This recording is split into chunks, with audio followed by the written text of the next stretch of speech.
My friend, you have met a terrible, terrible demise. But, I don't feel too bad about it.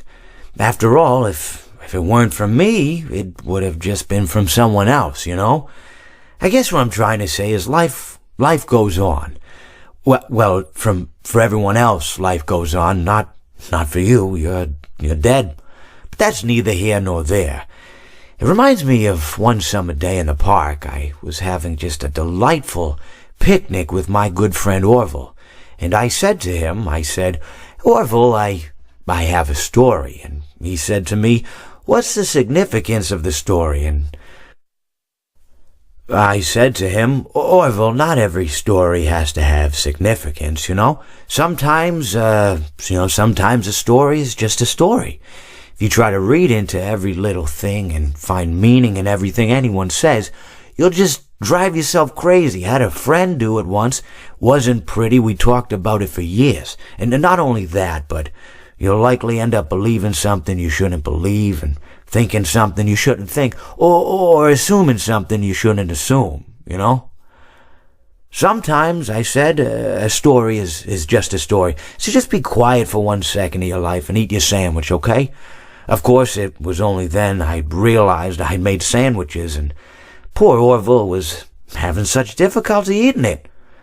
Elephants have those clumsy hands, Actually, I suppose that's the problem. They don't have hands at all, do they?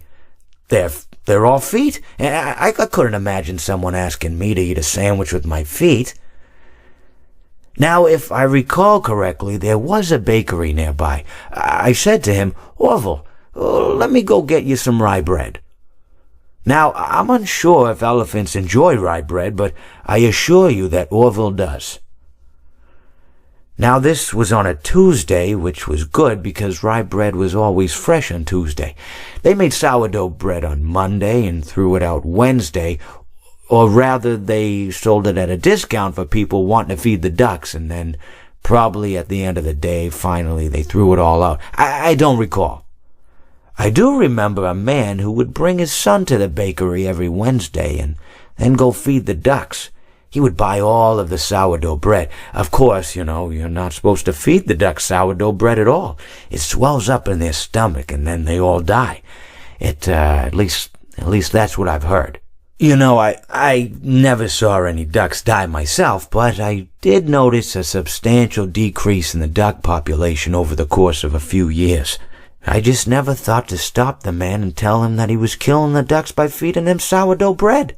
And if you want my opinion on the matter, and I told O-Orville this as well, if you want to feed ducks, or birds, or any kind for that matter, it's best to buy seed. I mean, when you think about it, breads of any sort don't occur in nature.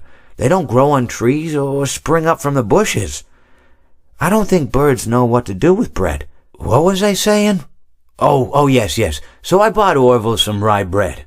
What a fine day it was.